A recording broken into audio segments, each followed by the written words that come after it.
नमस्कार दोस्तों, एक बार फिर से आप सभी का स्वागत है अपने यूट्यूब चैनल ज्ञान में सुशील में। दोस्तों, आज हमारा एमपी टेट बाल विकास का दूसरा प्रैक्टिस सेट है।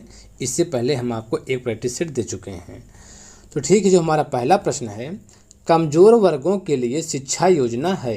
तो कमज़ोर वर्गों के जो शिक्षा योजना है, पहला ऑप्शन है मध्याह्न भोजन योजना, और दूसरा ऑप्शन है शिक्षा गारंटी योजना, तीसरा है ए और बी दोनों, और चौथा इनमें से कोई नहीं।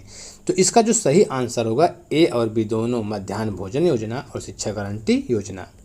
अगला जो प्रश्न है, बुद्धि लब्धि के संबंध में क्या सत्य है। तो बुद्धि लब्धि के संबंध में क्या सत्य है, इसका सही आंसर क्या होगा। सही आंसर सी होगा, कालानुक्रमिक आयु से व्युत्क्रमी संबंधित, यही इसका ऑप्शन करेक्ट है। और देखिए जो अगला प्रश्न है, मनोवैज्ञानिकों के अनुसार बुद्धि लब्धि। तो मनोवैज्ञानिकों के अनुसार जो बुद्धि लब्धि है, यहाँ पहला है सीखने की क्षमता है, अमूर्त चिंतन की योग्यता है, या तो ए या बी, ए और बी। तो इसका सही आंसर क्या होगा। सही जो आंसर होगा आंसर डी होगा, सीखने की क्षमता है और अमूर्त चिंतन की योग्यता है। तो इसलिए इसका आंसर डी होगा, ए और बी दोनों। अगला प्रश्न देखिए, सृजनशीलता से संबंधित है। तो सृजनशीलता संबंधित है तो क्या है यहाँ पे, इसका जो सही आंसर है निस्तारण। ठीक है, तो सृजनशीलता से संबंधित है निस्तारण, ऑप्शन डी करेक्ट है। अगला प्रश्न, अधिगम सोपानकी को आर एम गैने कितने वर्गों में विभाजित करते हैं। तो पहला ऑप्शन है 7 वर्ग, दूसरा ऑप्शन है 6 वर्ग, तीसरा ऑप्शन है 8 वर्ग, चौथा ऑप्शन है 11 वर्ग। तो इसका जो सही आंसर है 8 वर्ग। तो अधिगम सोपानकी को आर एम गैने ने 8 वर्गों में विभाजित किया है, ऑप्शन सी करेक्ट है। अगला प्रश्न देखिए, मैस्लो के अभिप्रेरणा सिद्धांत को कहा जाता है। तो मैस्लो के अभिप्रेरणा सिद्धांत को क्या कहा जाता है, इसका जो सही आंसर है आंसर ए है, आवश्यकता का सिद्धांत कहा जाता है, ऑप्शन ए करेक्ट है। और देखिए जो अगला प्रश्न है, आउट ऑफ द बॉक्स चिंतन किससे संबंधित है। तो किससे संबंधित है, इसका जो सही आंसर होगा अपसारी चिंतन संबंधित है। ठीक है, तो आउट ऑफ द बॉक्स जो है अपसारी चिंतन से संबंधित है, ऑप्शन सी करेक्ट है। अगला क्वेश्चन देखिए, बच्चों को शाब्दिक या गैर शाब्दिक दंड देने का परिणाम होता है।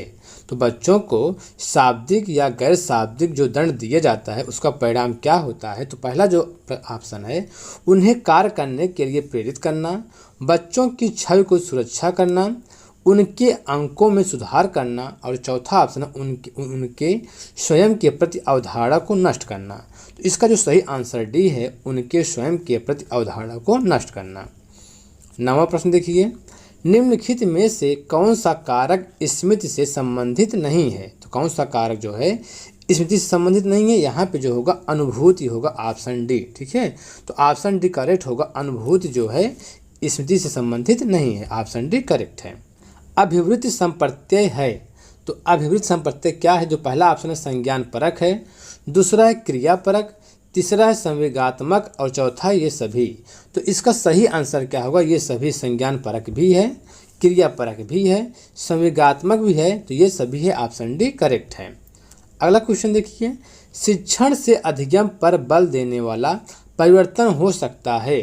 तो शिक्षण से अधिगम पर बल देने वाला परिवर्तन हो सकता है, पहला ऑप्शन है बाल केंद्रित शिक्षा पद्धति अपनाकर, दूसरा रटने को प्रोत्साहित करके, और जो तीसरा ऑप्शन है अग्र शिक्षण की तकनीक अपनाकर, और जो चौथा ऑप्शन है परीक्षा परिणामों पर केंद्रित होकर। तो इसका जो सही आंसर होगा आंसर ए होगा, बाल केंद्रित शिक्षा पद्धति अपनाकर। ठीक है, बाल केंद्रित शिक्षा पद्धति अपनाकर।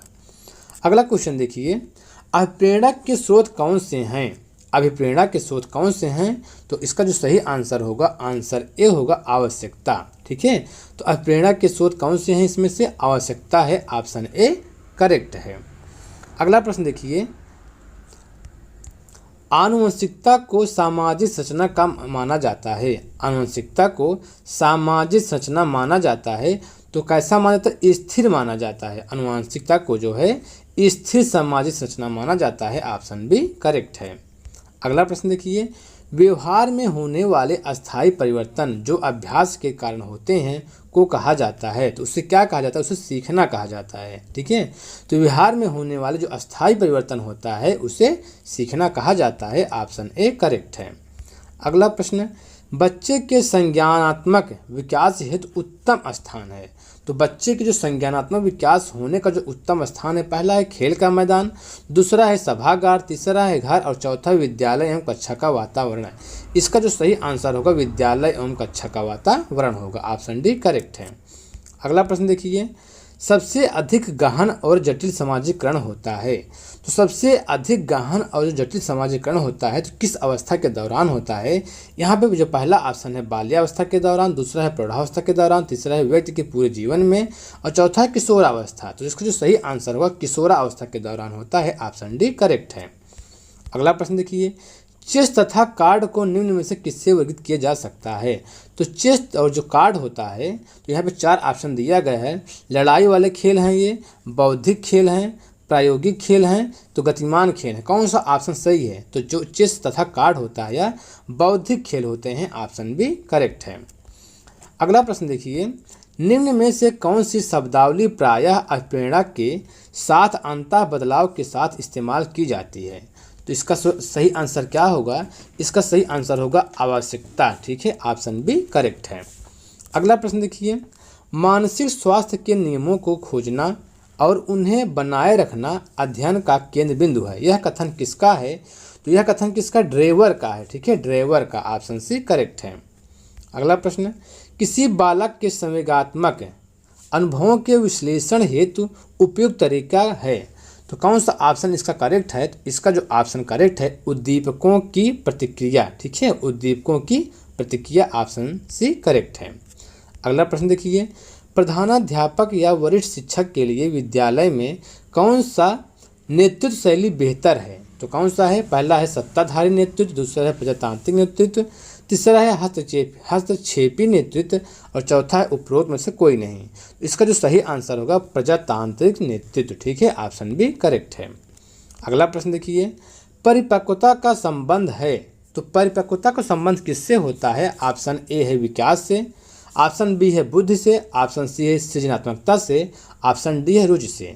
तो परिपक्वता का जो संबंध होता है विकास से होता है। ऑप्शन ए करेक्ट है। अगला प्रश्न, बुद्ध का तरल मोज़ेक मॉडल किसने दिया था? तो बुद्ध का जो है तरल मोज़ेक मॉडल काइटल ने दिया था। ऑप्शन ए करेक्ट है। विकास में वृद्धि से तात्पर्य है। तो विकास में जो वृद्धि से तात्पर्य है क्या है? इसका जो सही आंसर होगा आकार, सोच, समझ, कौशलों में वृद्धि। ऑप्शन डी करेक्ट है। अगला प्रश्न, पावलोव ने सीखने के अनुबंधन प्रतिक्रिया सिद्धांत का प्रतिपादन पर प्रयोग करके किया था। तो किस पे किया था? कुत्ते पर किया था। तो पावलोव ने जो है सीखने अनुबंधन प्रतिक्रिया का सिद्धांत जो है कुत्ते पर प्रयोग किया था। ऑप्शन सी करेक्ट है। ठीक दोस्तों, इस वीडियो में इतना ही।